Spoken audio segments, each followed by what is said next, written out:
এই মাদ্রাসাকে পুনর্জীবিত করার জন্য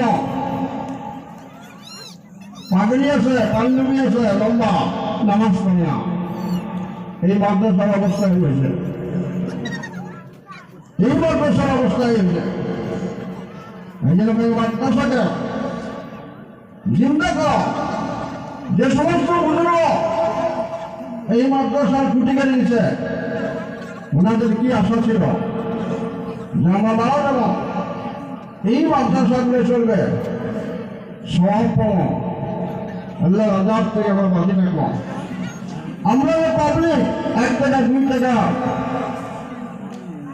100 200 করে ধান দেয় চলে বড় করে নাজাতের জন্য, বড় করে যেটা আল্লাহ জাহান্নামে না দেয়, কিন্তু আজকে দেখা যায় জানা হয় মাদ্রাসা পড়া নাই, মাদ্রাসা ছাত্র নাই।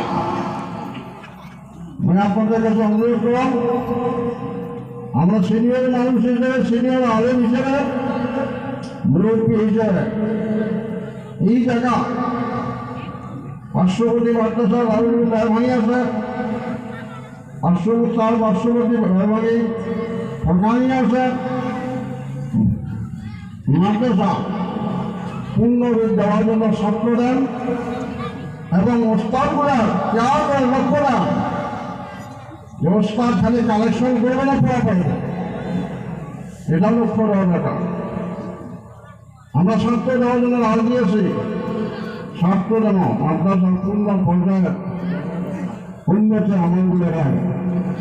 কথাটা অনেকের ভালো লাগবে, অনেকগুলো বেড়া লাগবে, পিঠা মিঠে না করলে মানুষ ঠিক হয় না, পিঠা মিঠে না করে মানুষ ঠিক হয় না।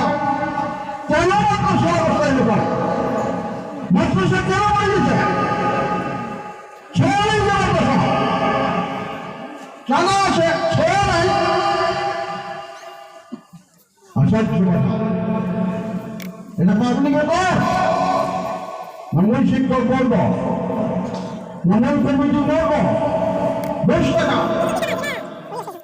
কেন আলাদা না? প্রত্যেকটা মানুষের হয়েছে মাদ্রাসা, কে চালে যাবে? মেয়ে মানুষের চালাবে, কোটা হওয়ার সেই চালাবে। এই জন্য অনুরোধ, এই মাদ্রাসা যাতে পূর্ণ রূপ পায়, মাদ্রাসা যাতে ছাত্র ভর্তি হয়, লেখাপড়া যাতে সুন্দর হয়, কমিটি লেভেলে, প্রস্তাব লেভেলে, অন্তত এই গানের প্রত্যেকটা মুরব্বী জুয়ান সকলের কাছে একদম সবিনয় অনুরোধ, মাদ্রাসা দিকে লক্ষ্য দেন, মাদ্রাসা থেকে আপনার চিন্তা করেন। বাবা তোমার একটা বড় বাবা আমার এই সুগন্ধের স্যার আছে, ভাস্কর জুয়াল স্যার 10 মিনিটের জন্য কয়েকটা কথা বলে তারপর আনসার সব করা হবে।